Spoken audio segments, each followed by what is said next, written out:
Okay, we are going to continue talking about warrants, and you'll see that searching for these is very similar to annotating for some L2, but it does help to uncover some of the assumptions or beliefs behind a prompt. Okay, so let's take a look at this prompt. We're dealing with an honor code or an honor system. Obviously, honor is a virtue, and there is a belief that developing virtue is a civic responsibility.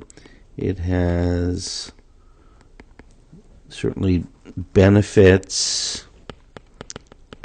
There also is an assumption with honor that it has to be practiced, right? That virtue needs a system that will allow people to develop ways of achieving moral behavior. Okay. And because these codes occur in schools, another way of phrasing this is that it's worthwhile for a culture to engage in moral education, and that because it needs to be practiced, that practice needs to be explicit, and there's a certain modeling that occurs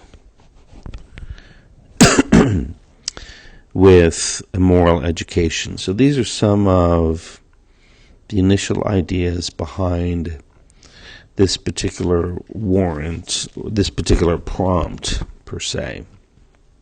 And certainly the other warrant floating about that's tied to the idea of practice is that left alone, that individuals are selfish and they will be misdirected. Right? That there's a self-serving aspect to human nature. So there are some warrants that hold beliefs specifically about human nature that indicate that the code is necessary as a corrective to human nature. And again, in both situations, there is a consequence to society, right? In terms of producing order and stability. And again, you can modify that with a sort of moral or ethical order. So what we have here, a lot of these associations and assumptions can be framed in our essay response in terms of our position. So we could begin to, if we're pro,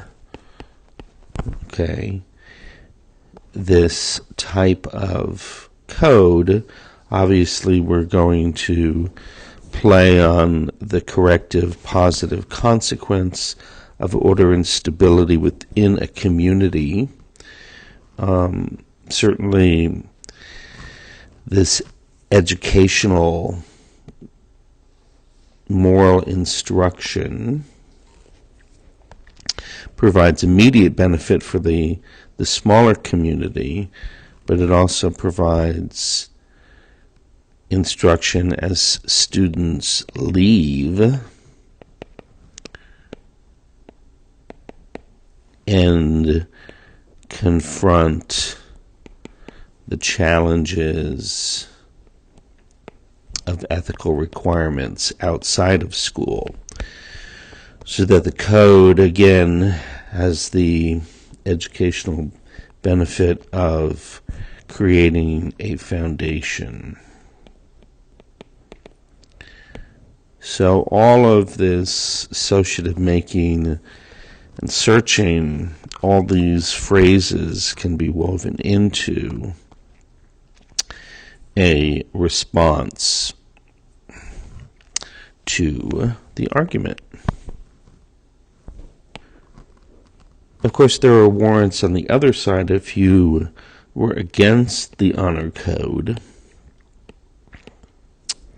you may have a warrant or belief that human nature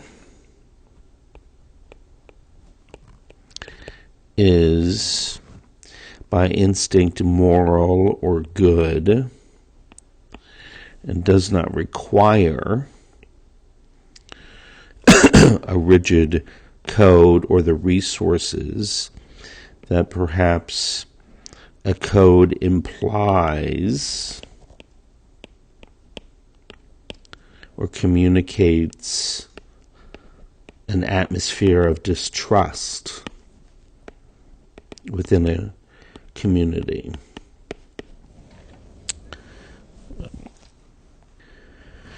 And in terms of the belief in education,